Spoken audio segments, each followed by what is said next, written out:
Comme chaque dimanche, le 13h, ce n'est pas que le journal, c'est aussi le magazine du dimanche. L'invité du jour, c'est Moussa Sanogo, le secrétaire d'État auprès du Premier ministre chargé du budget et du portefeuille de l'État. Merci, Monsieur le ministre, d'avoir accepté notre invitation.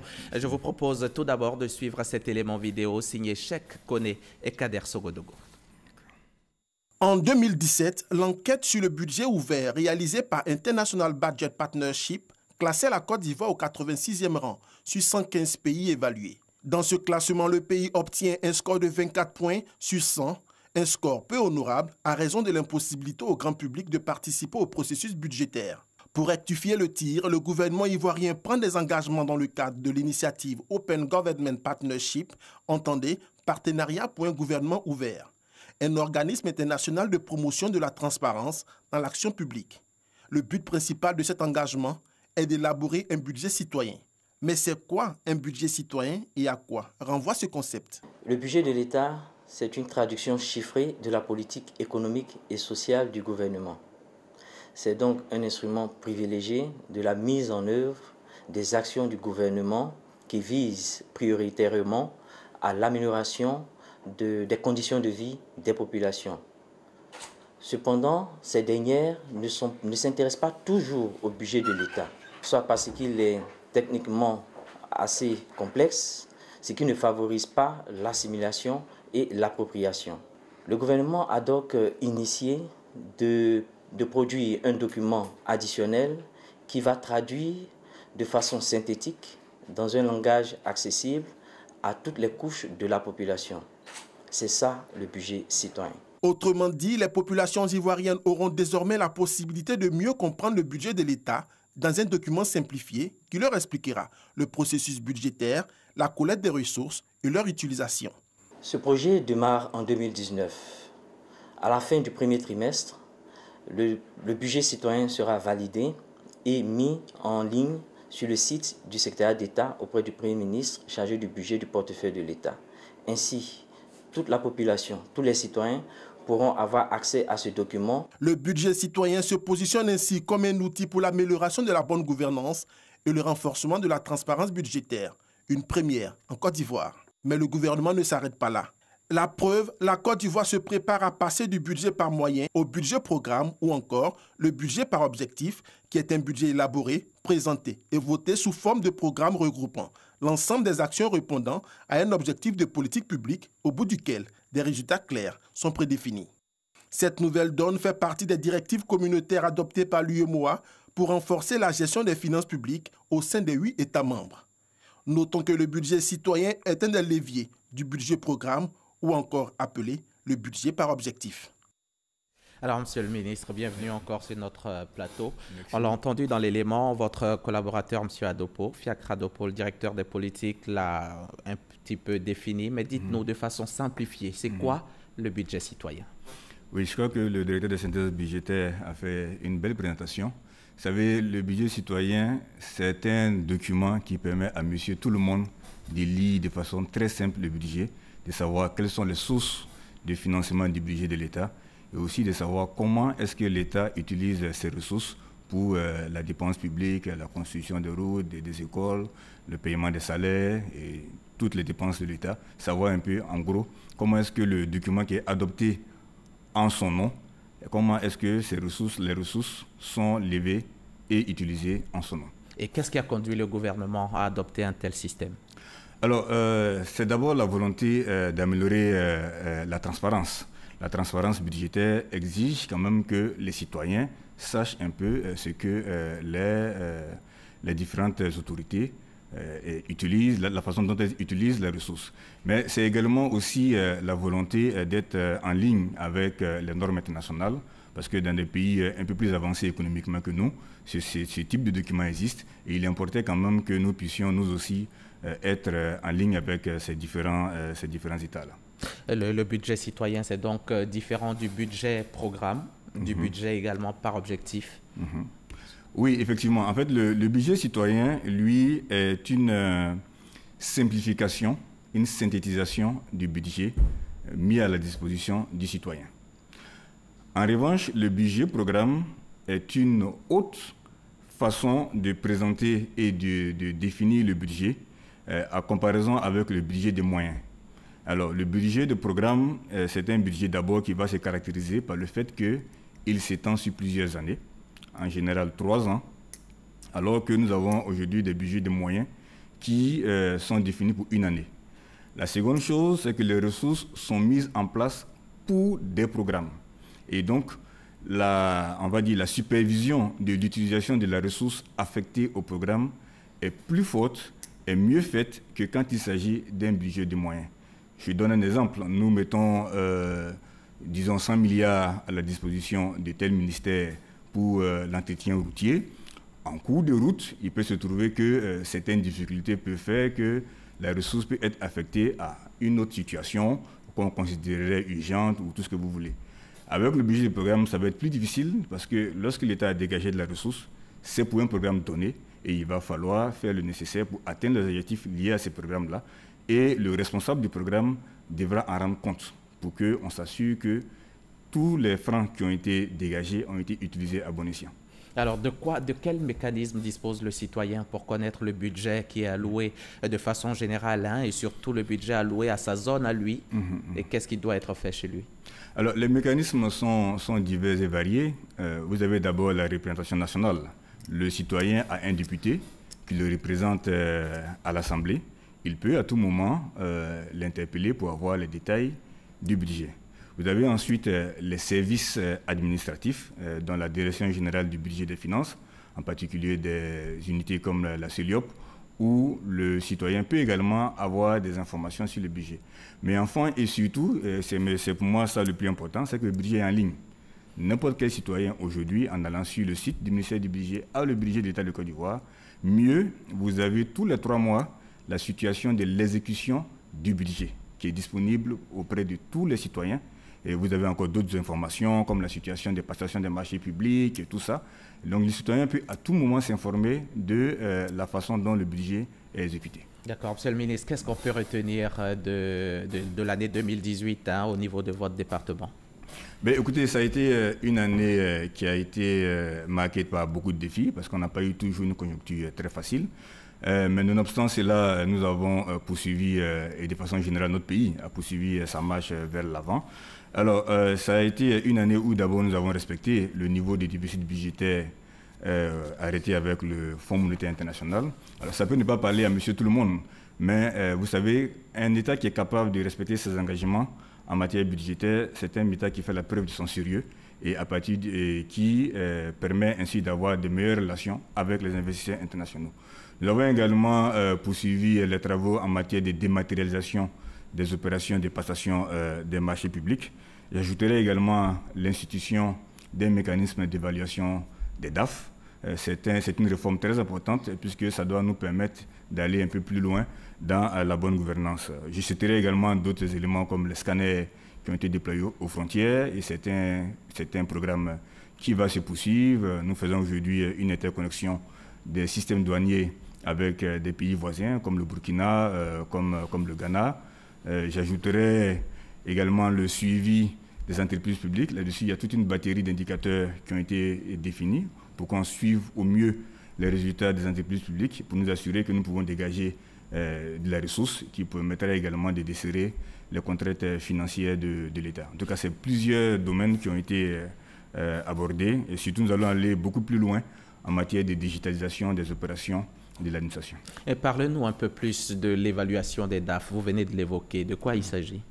Alors, vous savez, il y a déjà un ensemble de règles qui encadrent les activités de l'ensemble des fonctionnaires, donc en particulier des DAF.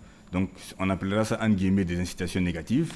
Mais vous avez aussi ce qu'on peut appeler des incitations positives qui permettent de créer une saine émulation dans la qualité de la gestion de la dépense publique.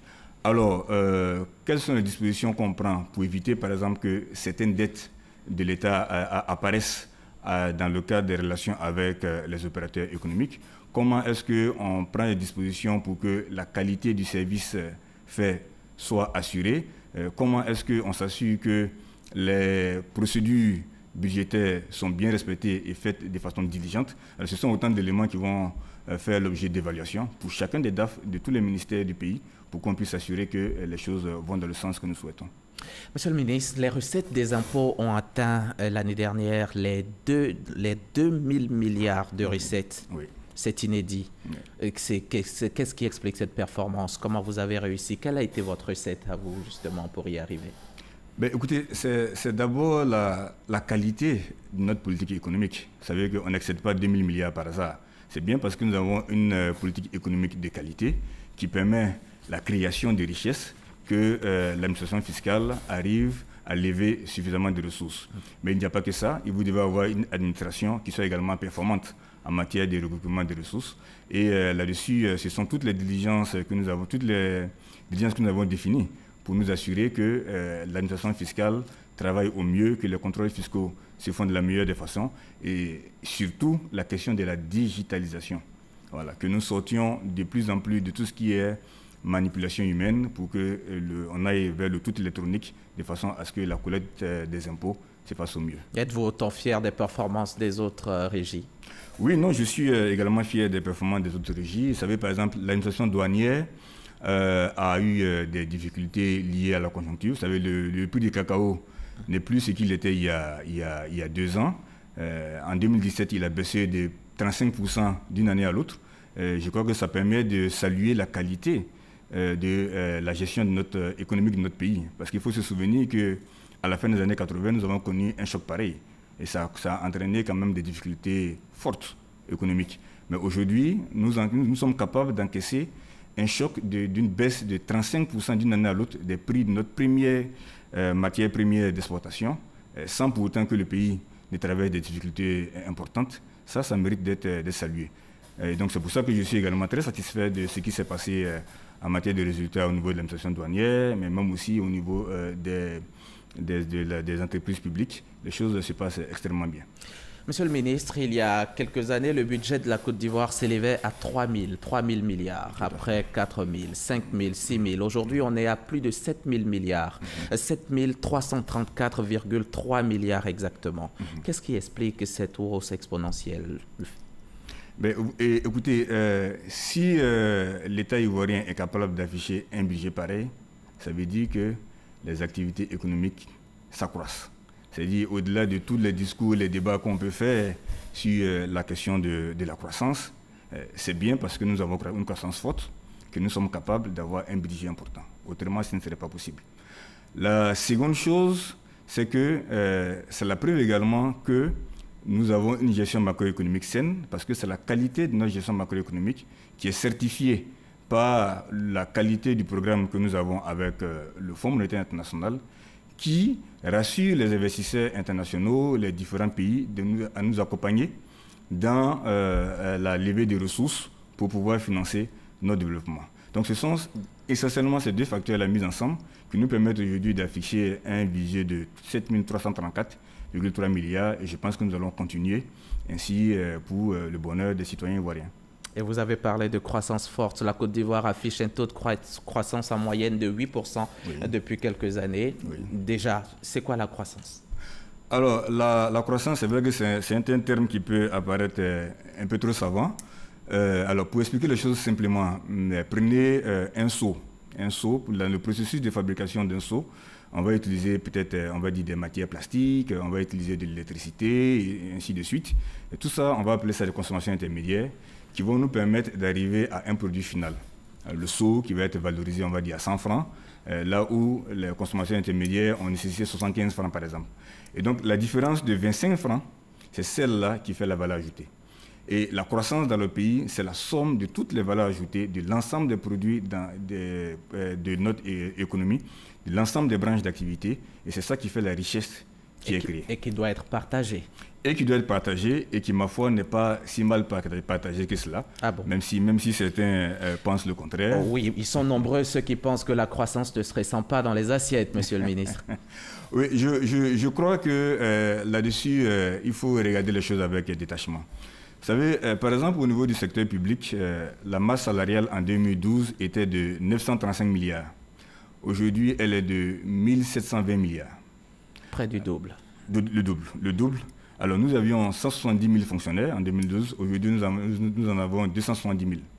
Donc, ça veut dire quand même que l'État fait de gros efforts en termes de partage de la richesse créée. Mais ça, c'est le secteur public. Vous savez, quand vous créez de la richesse, vous pouvez en faire deux choses. Vous pouvez en consommer, ou vous pouvez également l'investir pour pérenniser le processus de création de richesse demain. Et c'est ce que le gouvernement fait. Si vous regardez le niveau des investissements publics en Côte d'Ivoire, il est passé de 640 milliards en 2012 à 1900 milliards aujourd'hui. C'est-à-dire qu'il a été multiplié par 3. Donc, quand on regarde notre cadre de vie, quand on regarde le parc auto qui s'accroît, quand on regarde les maisons qui se créent, les façades qui s'embellissent, tout ça, c'est le résultat de la croissance. Maintenant, il y a le fait que nous avons quand même connu des années difficiles. Et il y a quand même un stock de personnes qui s'est accumulé au niveau du marché de l'emploi. La population active en Côte d'Ivoire, c'est autour de 10 millions de personnes. Nous créons à peu près 7000 emplois dans le secteur formel par mois. Ce n'est pas mal, mais ça peut être difficile pour résorber tout ce stock. En la matière, les citoyens eux-mêmes sont interpellés. C'est-à-dire que ce n'est pas le gouvernement qui crée des emplois, mais il crée les conditions de l'emploi. Et il appartient aux citoyens de saisir les opportunités. Alors, sans vouloir être trop long sur cette question, je vais vous donner un exemple. Il y a plus de 5 millions d'habitants à Abidjan, près de 2 millions de personnes en emploi précaire. Dans le même temps, notre pays manque de vivriers, notre pays manque de poissons, notre pays manque de viande, et on peut obtenir tout ça sur n'importe quel centimètre carré de la Côte d'Ivoire. Donc il appartient aux Ivoiriens, quelquefois, de prendre des dispositions pour aller dans le secteur d'activité où ils peuvent générer. Il y a donc trop de monde à Abidjan pour rien. Oui, pas seulement à Abidjan, mais ce n'est pas tant le monde à Abidjan, mais le fait qu'il y a également des opportunités qui peuvent se faire ailleurs et qu'il faut savoir saisir. Le pays est un peu trop macrocéphale. Oui, on peut le penser. Et je crois que lorsque avec le président de la République, il a été défini l'idée des districts, c'était un peu ça, de faire en sorte que le développement du pays soit un peu plus équilibré au niveau territorial. Et qu'est-ce que vous répondez aujourd'hui à ceux qui parlent de surendettement de la Côte d'Ivoire? Alors, je crois qu'ils n'ont peut-être pas les bonnes informations. D'abord, la dette fait partie de la vie d'une économie moderne. L'individu s'endette pour bâtir une maison, sécuriser sa famille. L'État a le même processus. Lorsqu'il s'endette, c'est pour investir, pour améliorer l'outil de production. Mais quand un individu va auprès de sa banque, la banque va regarder ce qu'on appelle sa quotité. Est-ce qu'il a la capacité de pouvoir s'endetter jusqu'à un certain niveau? C'est le même principe pour les États. Alors là-dessus, il y a ce qu'on appelle l'analyse de la viabilité de la dette, qui permet de savoir si le pays peut effectivement soutenir un certain rythme d'endettement. Et la Côte d'Ivoire le fait de façon régulière, tous les 6 mois, avec le Fonds monétaire international, et les résultats sont là. Nous sommes l'un des pays les moins endettés de l'Union économique et monétaire ouest-africaine. D'accord, mais n'y a-t-il pas un niveau d'endettement qu'il ne faut pas dépasser quand même? Oui, il y a un niveau d'endettement que vous ne devez pas dépasser, mais c'est en lien avec vos capacités. Voilà. Si vous prenez aujourd'hui les grands pays, ils ont quelquefois des taux d'endettement qui vont entre 80% et 100%. Et pourtant, ils ont la capacité, et c'est bien parce qu'ils ont la capacité de soutenir ce niveau d'endettement. Merci. Monsieur le ministre, le secrétaire d'État auprès du Premier ministre chargé du budget et du portefeuille de l'État, Monsieur Moussa Sanogo. Je rappelle que vous êtes venu nous parler principalement du budget citoyen qui est considéré comme un document simplifié de la loi de finances. Merci encore à vous. Vous restez avec nous.